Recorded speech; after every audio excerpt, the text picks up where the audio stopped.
And I would like to welcome everybody to the Wausau School District Annual Meeting.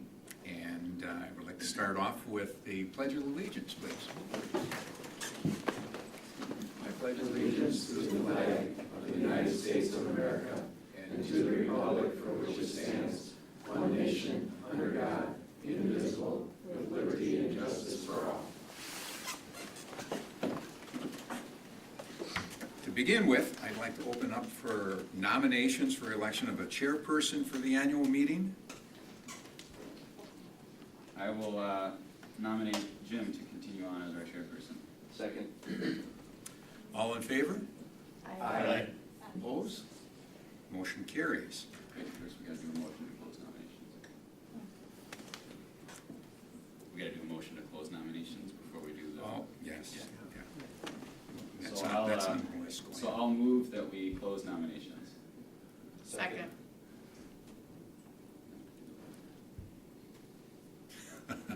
All in favor? Aye. Opposed? Motion carries. Thank you. Thank you very much. Now we can do the vote on Jim.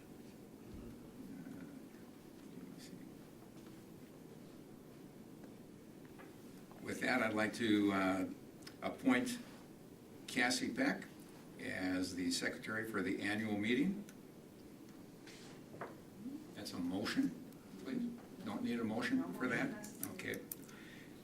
I'm going to assign you that responsibility, Cassie. I appreciate that. And Bob Tess as well, to be the assistant to this, as in the voting process and the tallying votes at this meeting, if necessary.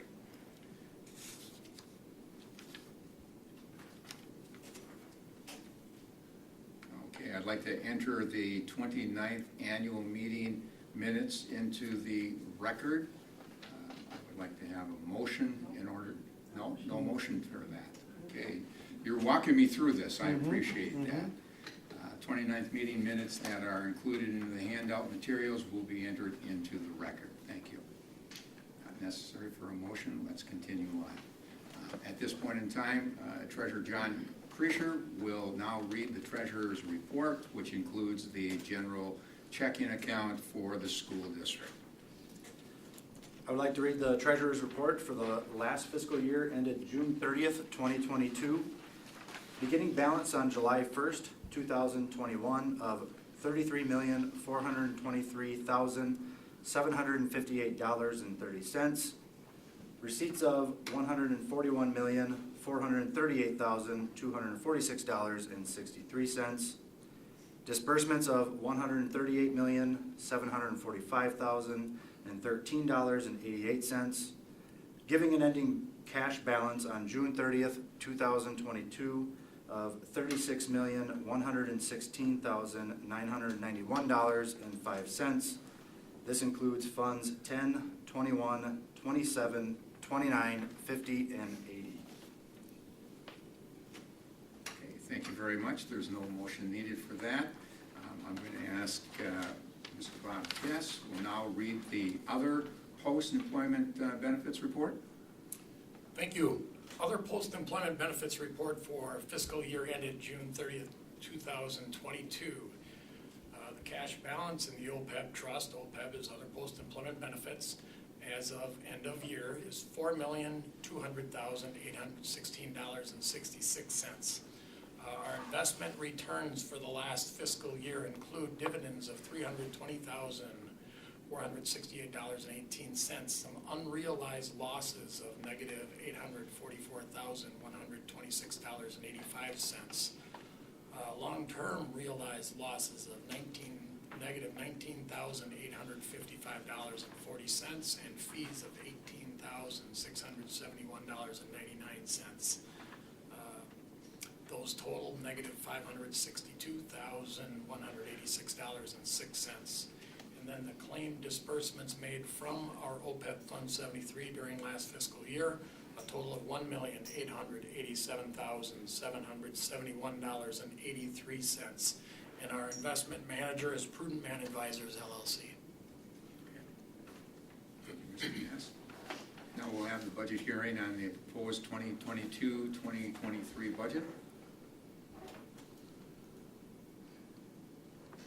Thank you. This is in board book, and it's also on several screens throughout the room.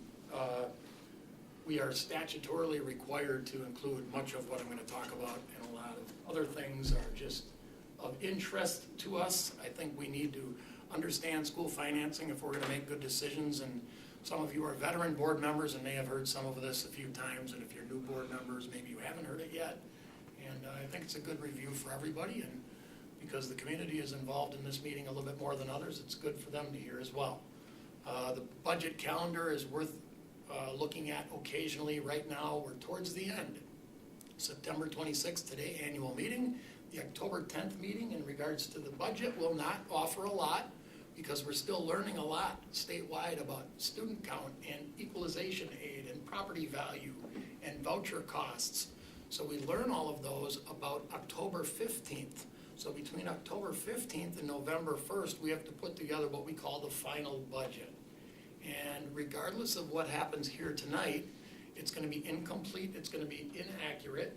We learn more between now and October 24th, and October 24th, the board will get a chance to approve the final budget and adopt the final levy. School funding simplified. We could talk about this for hours, we really could, but if we boil it down to just one slide and you were to understand one thing about school finance, this is probably the slide to understand.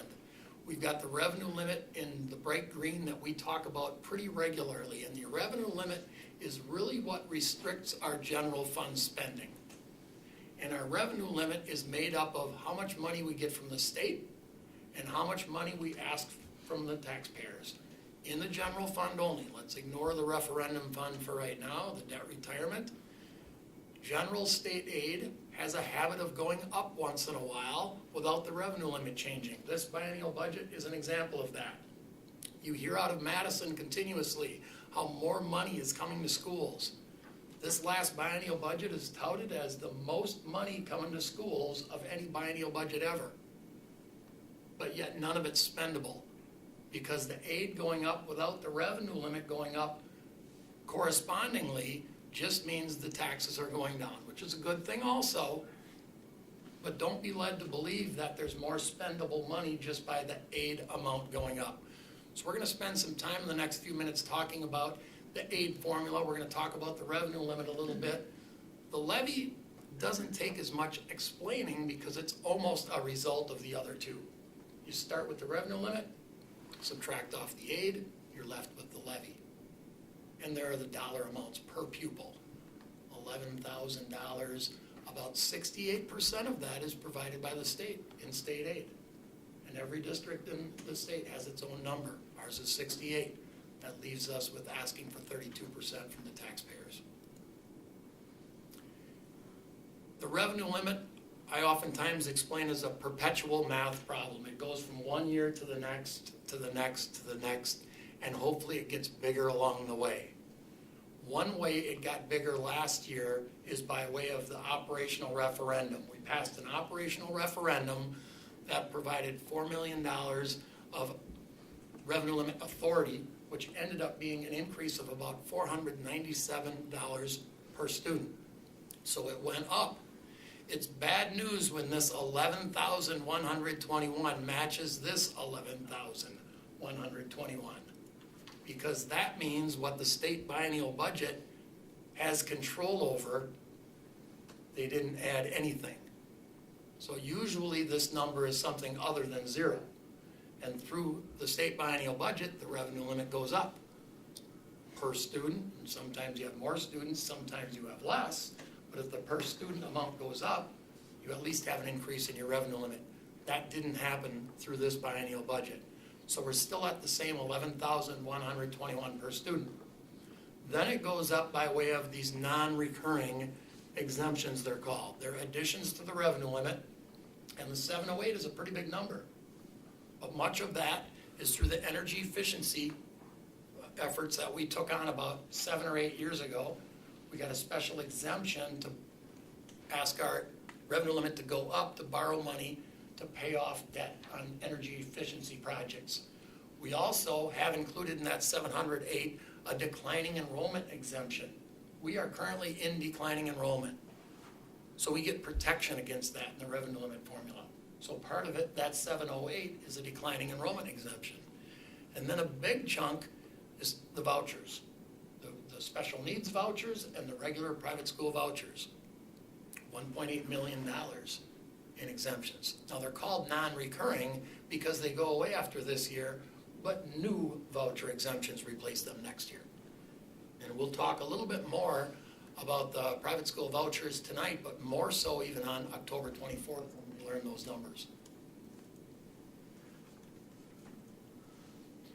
Here's a look at the history of the revenue limit increases. This is not total revenue limit, this is just the revenue limit increases going back to 2007-8. I wanted to include at least a couple of years where these numbers were above $200.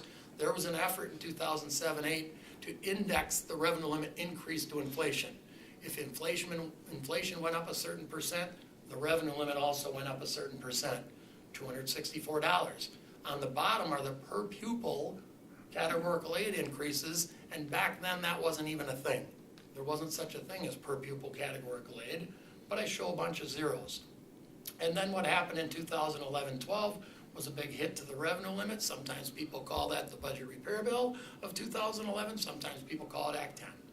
Okay, and that's what happened. The revenue limit went down considerably that year. But what came with that was what is now known as the tools for addressing the decrease in revenue.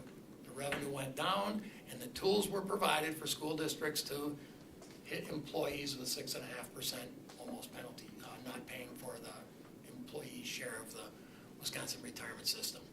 So once we recovered from that, well, I shouldn't say that, we're still recovering from it, but once the budget had that in its rearview mirror, money started to be brought into per pupil categorical aid along with revenue limit.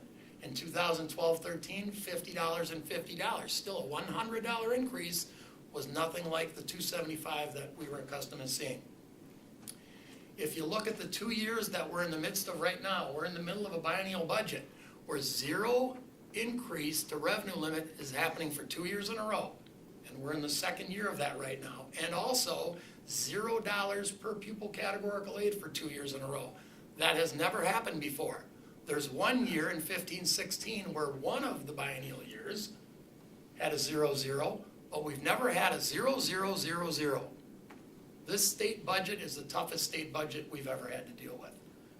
Ironically, it came at the same time as a bunch of federal ESSER money. And that gave state lawmakers a sense of thinking that that's okay. We'll just let school districts spend their ESSER money from the federal government, and we don't have to provide revenue limit increases. To put it in perspective, and I'm only doing it for that reason, I certainly don't want this to be political, but Governor Evers, along with the DPI, is proposing some pretty large numbers.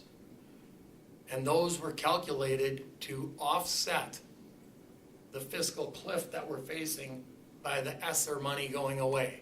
What kind of money would we need to have replacement of the ESSER funds that go away after next year and some inflationary increases? $350 increase, a $650, that's in addition to the $350 after that. That's what's being proposed. And I'm certainly not showing this to suggest that that's what we should plan for, because it's not going to happen. Those are large numbers. But it's for gaining perspective on $350 and $650 are huge in comparison to even some of these numbers, and certainly compared to the zeros. And also a small per pupil increase of $24 followed by $45. That's what the DPI budget is right now. The DPI presents that to the governor. We don't know who the governor is going to be. November 8th we'll decide that, and then the governor takes it up, both houses take it up, and we have to go through that process. Next summer, we'll probably know what that budget is. But for right now, we're in that 22-23 budget. This was a graph you've seen before. There was a recommendation that night. It would be interesting to see this based compared to inflation. These were the increases in revenue limit and then increases in revenue limit, the exact same data that you saw in the previous table with some per pupil categorical aid mixed in. Notice this increase. This should be flat for 3 years in a row if the last graph was accurate or the last table, but remember there was a referendum in here.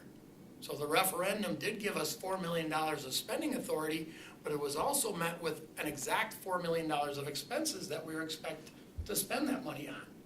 So revenue did go up, but our expenses also went up. That orange line for CPI does not reflect the additional $4 million in expenses. That's just CPI indexed to this year. If we look at the next slide and we index it to after Act 10, which probably should be more accurate, what has happened to inflation since Act 10? Inflation still is outpacing the revenue that we're generating. And that's even if you do mix in the referendum from 2021. If you take out that referendum from 2021, the separation between the CPI and our available revenue is even more stark. And on the right, these are just real dollars. Instead of per pupil amounts, which are in this graph on the right, those are actual dollar amounts. Now, I did take some liberties. I ignored the 3-year rolling average, and I just used 8,000 students for every one of them.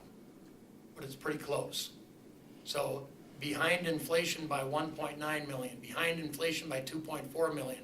This year alone, behind inflation, because we know what's happening with inflation this year, behind inflation by $4 million. An aggregate over 11 years, $25 million more we would have had available over those 11 years if we would have just kept up with inflation. And we know our costs keep up with inflation. So what had to happen? Cut corners, reduce costs, reduce programming, not offer inflationary indexes to employees and things like that.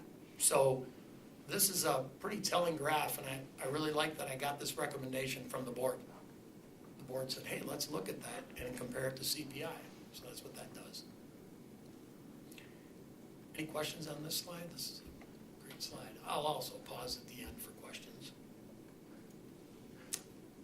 This is the tax levy portion of that formula. Revenue limit, tax levy, aid.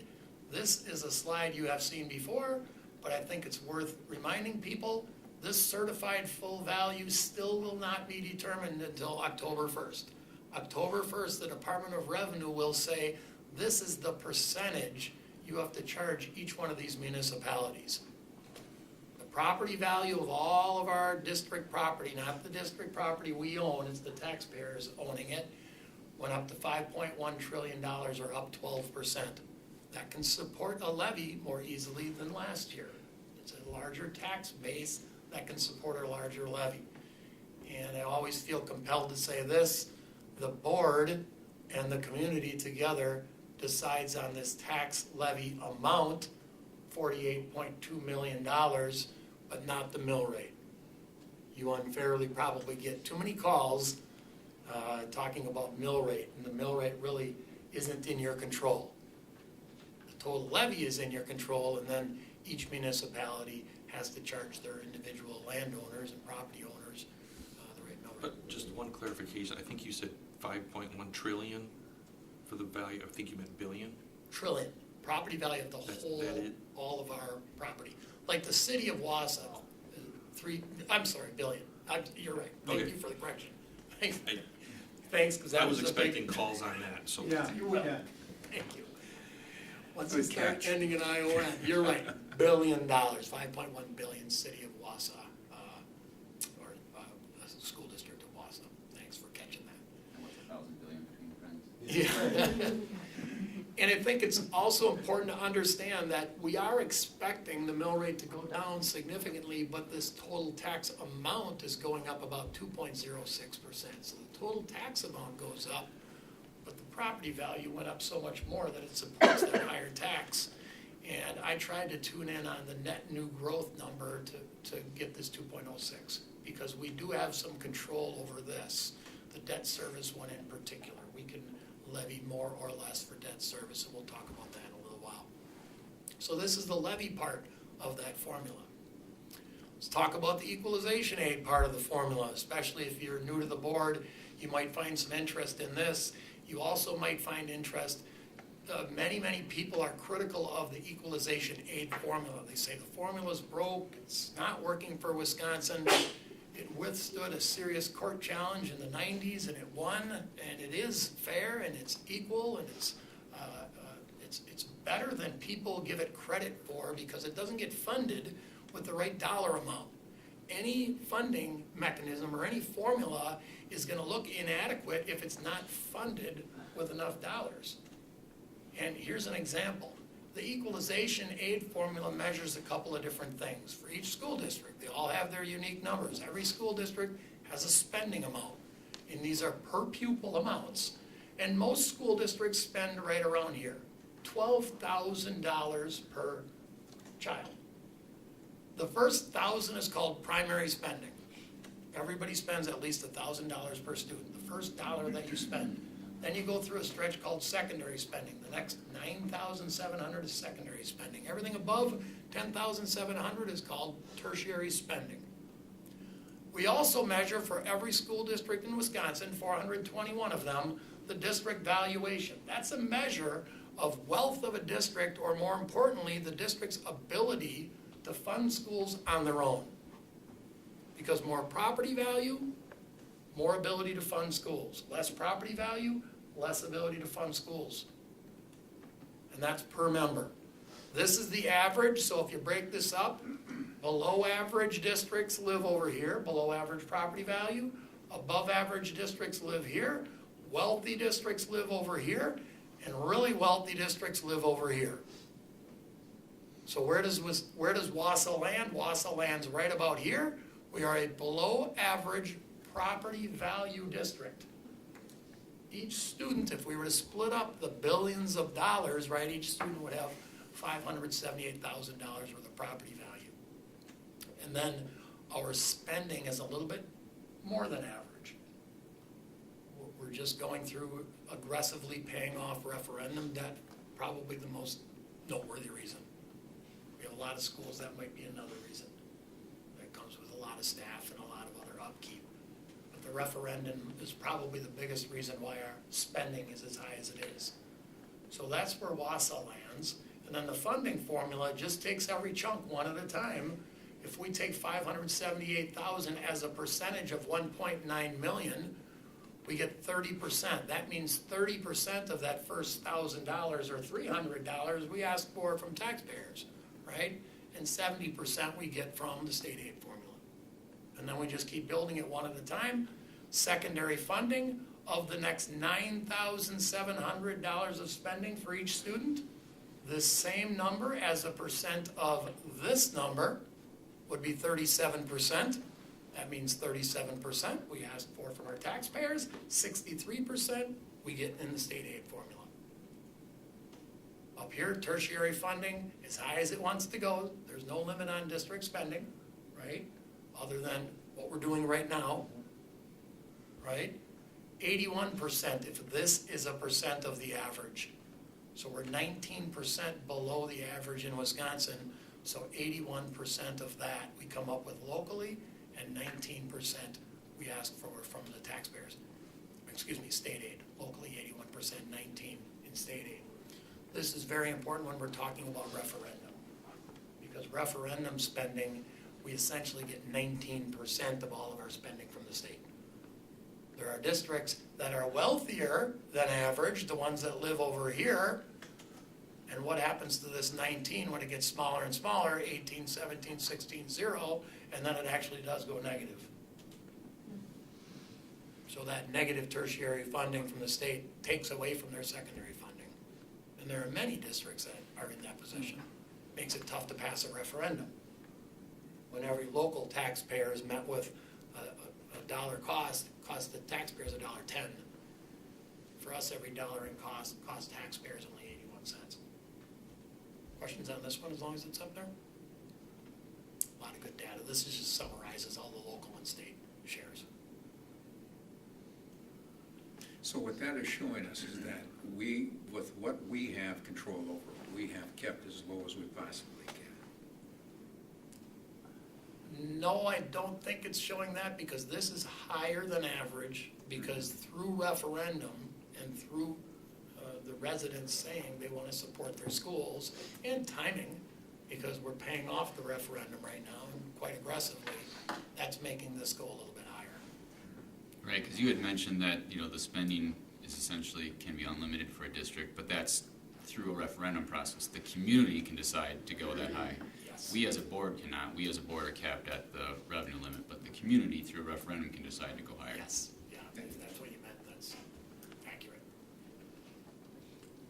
And there are some school districts that are down here, there are districts that are up here. They don't get any aid. And remember, this is per pupil, and per pupil means you have a lot of property wealth or few students, or a combination of the two, which brings me to this graph, right? This is the state with state equalization aid. How many are no aid? The dark purple, why do they have no aid? A combination of, they don't have a lot of students and they have extreme property wealth, right? And we're the dark green, and many in the state are positively aided. But there are plenty that aren't. This one talks about the percent shared cost aided by the school. We're right around 66%. Pretty typical compared to the entire state. Only thing is, the DPI has not done a very good job of updating this data. I don't think it'll change in any real meaningful way. I think the message is still the same. There are many districts like Wausau in the state of Wisconsin, but it is old data. Here's the revenue limit membership. We talked about per member, per member, per member. So the number of members or number of students certainly matters, okay? Declining enrollment are purple and dark purple. You've got most of the state. Declining enrollment or severely declining enrollment. So when we talk about the challenges with declining enrollment, most of the state is in the same boat.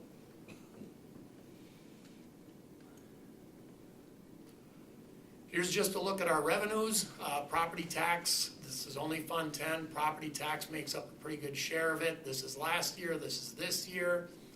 The equalization aid I mentioned already once tonight, it did increase this year, but the spendable amount didn't increase because our net revenue actually went down $1.9 million. Because through loss of declining enrollment exemptions and hold harmless exemptions and a couple other things, and enrollment going down, we lost revenue in it. Deductible receipts includes a lot of things. There's some ESSER worked in there. Here are the expenditures. You'll notice last year we spent a little bit less on salary and benefits. That has a lot to do with last year we didn't use as much ESSER for personnel as we're going to need to this year. This year we're going to spend a larger chunk of ESSER on personnel. Last year we spent a bigger chunk of ESSER on stuff. And because of that, our percent on salary and benefits is going to go closer to that 78, which is about what we've hovered around the last few years.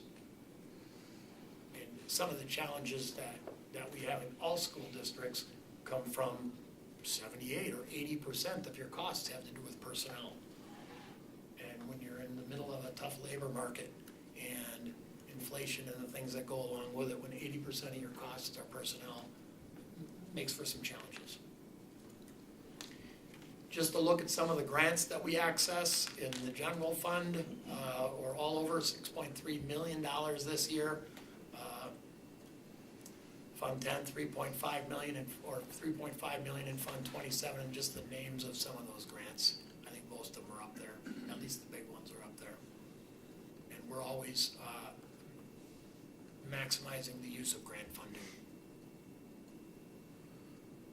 This slide has a lot of business on it. It's a statutory requirement not only to share it here tonight, but also put this in the paper. This is for our energy efficiency projects that we started about 7 or 8 years ago. The project payback is 8.8 years payback. We're paying it back over 10 years, and we will be done paying it back real soon. And this is something that informed our borrowing from the referendum. We just recently borrowed $99 million for the referendum. We knew this going in. So if you're thinking, perfect, when that is retired, that's all built into the strategy for borrowing the money for the current referendum. And here's the next phase, phase 3. This one's, the final one is retired in 26. And as each phase, as we encountered each phase, the payback got a little longer also. We took care of all the low-hanging fruit in phase 1. The phase 2 improvements probably didn't have as quick of a payback. Phase 3, even less of a payback. You see 12-year payback, return Our community service fund, sometimes we call it Fund 80. Fund 80 is not inside the revenue limit. We can essentially levy anything that the community would accept as costs that are, that go towards not just our schools, but access throughout the community. Plenty of students that aren't in our schools access these services. G2M program is in the community service fund. Our planetarium, some elements of it are in the community service fund. Our school resource officer program, we fund half of the school resource officer costs in the community service fund, and also some maintenance on athletic fields during the summer. We use community service funds for that. The numbers included, here's each one of those 4 areas and exactly what we levy for each one of them to make up the levy. Our fund balance, or our carryover, did grow during the pandemic for pretty understandable reasons. We didn't have as many students in some of our schools, and we're keeping that levy the same in the name of, if we lose some of the funding sources for G2M in particular, we want to have a little bit of a buffer, and we also like to have our tax levy be flat. Here's a picture of that flat tax levy, and I don't know when we're going to stop showing the big Mount Everest in the middle, but it's to show that the revenue limit formula is working. In 1993, the revenue limit formula and the funding system as we see it today was introduced, and it did exactly what it was supposed to do. And our mill rate is going down, down, down, down, down, because legislature after legislature brings money into the aid formula, right, without bringing money into the revenue limit formula. And also some of the things that you're doing as a board to manage that mill rate proactively, like defeasing debt, tackling debt early, tackling debt in the right increments, going to referendum at the right time. That last little point was the 2015 referendum. So after the 2015 referendum, every single year, the mill rate went down. And recently, we've had control of that. Here are just all the numbers. The general fund, last year's levy, this year's levy, the general fund levy is going to go down quite a bit. The debt service levy is going to go up quite a bit because of defeasance and prepaying debt and brand new debt. We just borrowed $99 million for the referendum. Community service is unchanged, so our mill rate, you might recall when we went out talking referendum last winter, we talked about it going down 46 cents, I believe. 43 cents. 43 cents. So it's more than double that.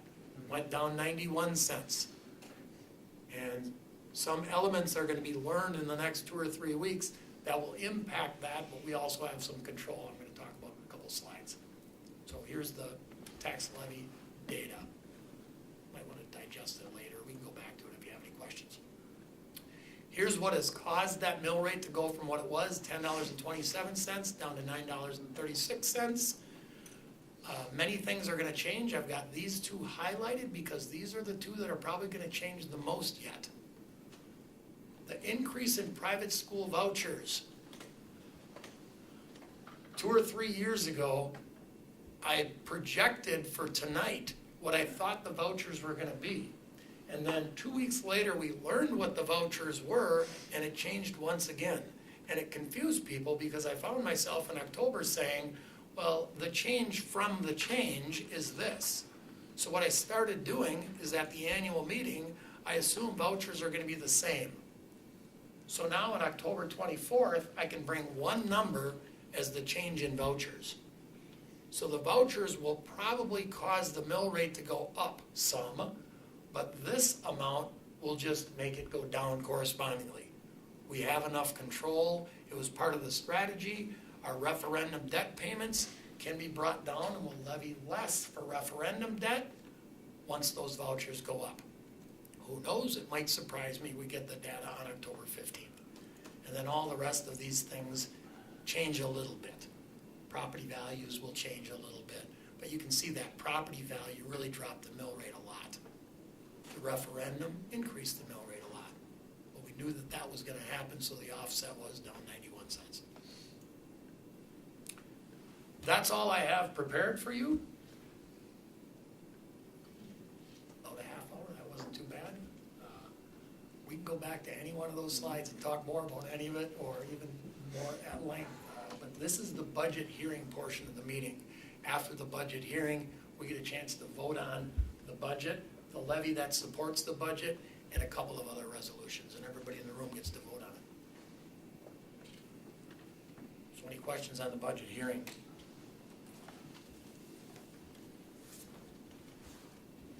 No, just my annual comment to those who are watching who maybe don't follow us all year long. One of the reasons there aren't that many questions is because Bob does such a good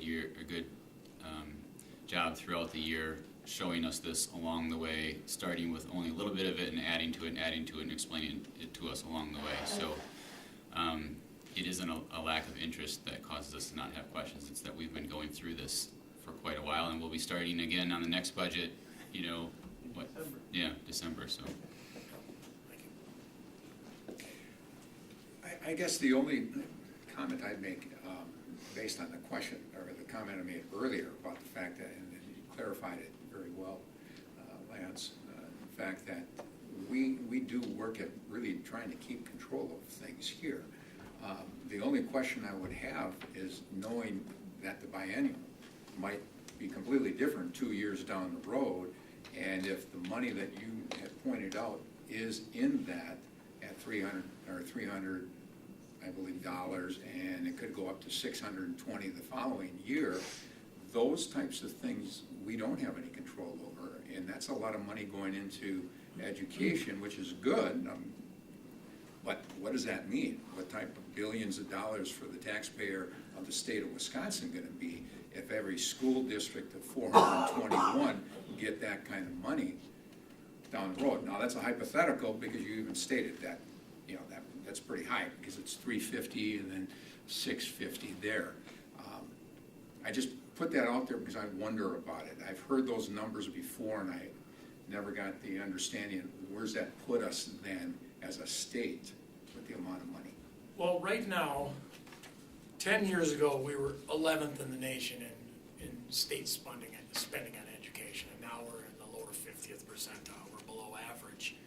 Now, every district is unique.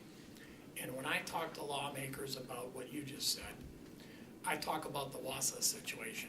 And in Wausau, we're blessed with having a mill rate that's controllable because of what you've done. We've prepaid some referendum debt. We've defeased.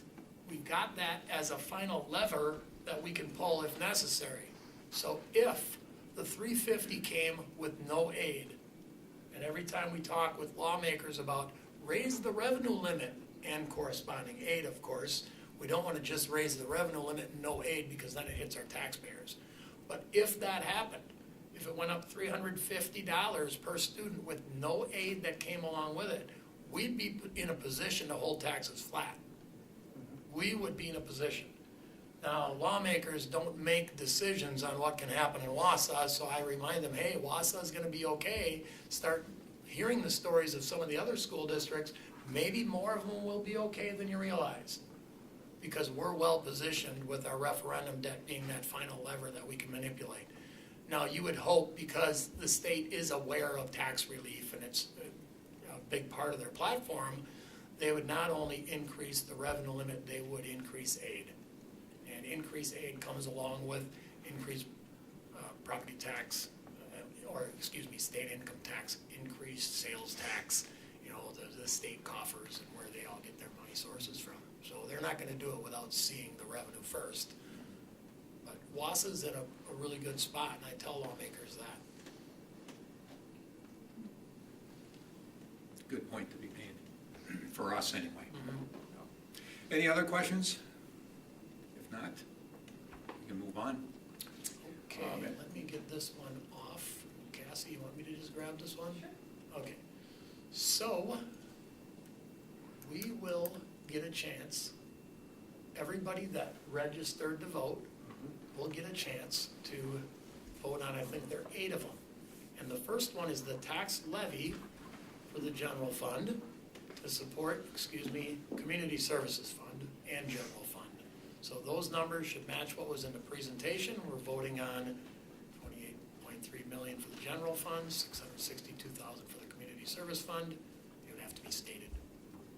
So we'll take it off of that and say this, we're seeking a motion for each one. So it's going to be a motion for each one, and then we will vote on each one. So with that, I'm seeking a motion for this that is in front of you. Second. Questions? Any follow-up questions? And we should clarify, this is a community vote, right? Everybody's now a community, you're all part of the community, so if you're in our district, you have a vote on this. Not just the board at this time. So all in favor? Aye. Opposed? Motion carries. Second item. Levy for debt service. Seeking a motion that the amount of $19,236,876 be adopted as the tax levy for the debt service funds for the 2022-2023 school fiscal year. So moved. Second. Any questions? Not, all in favor? Aye. Opposed? Motion carries. Provide school lunches and track all funding in Fund 50. And I'll read this motion. I'm seeking a motion to furnish school lunches to the students of the school district and appropriate funds for that purpose. The school lunch program is self-funded through sales of tickets and federal and state subsidies and is accounted for in Fund 50. So moved. Second. Any questions here? If not, all in favor? Aye. Opposed? Motion carries. Reimburse expenses incurred by school board members. I would motion to authorize the payment of actual and necessary expenses of a school board member when traveling in the performance of duties. I second.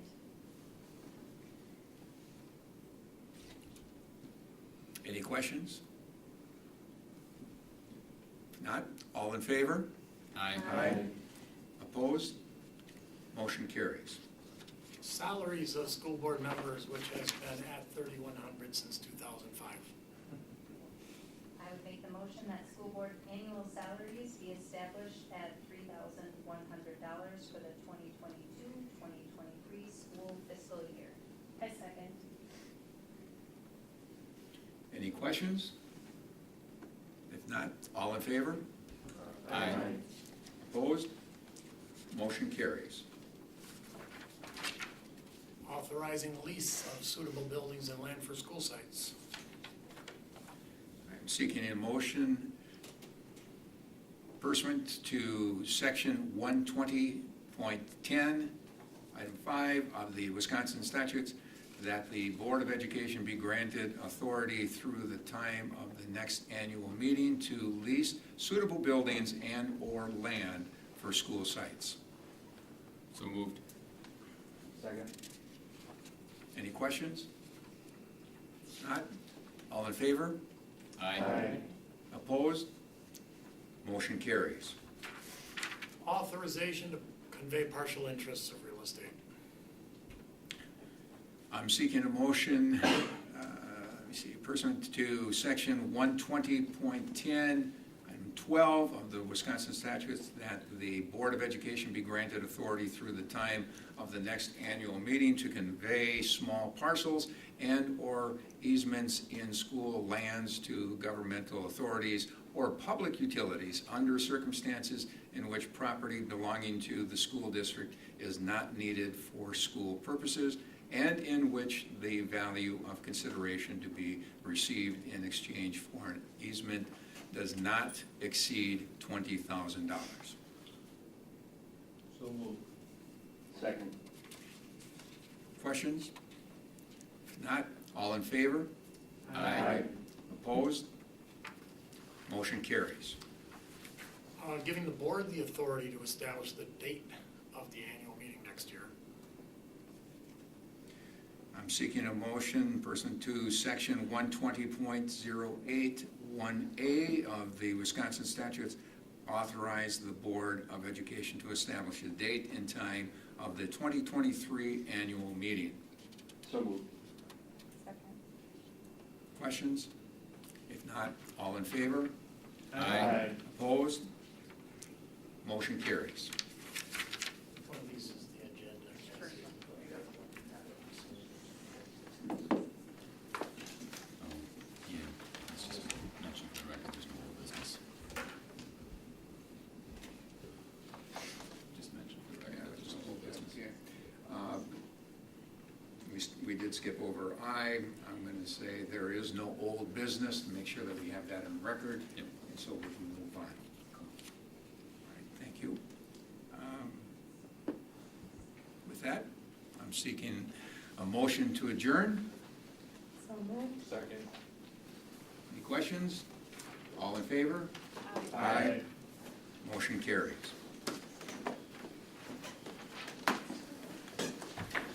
That's the little meeting.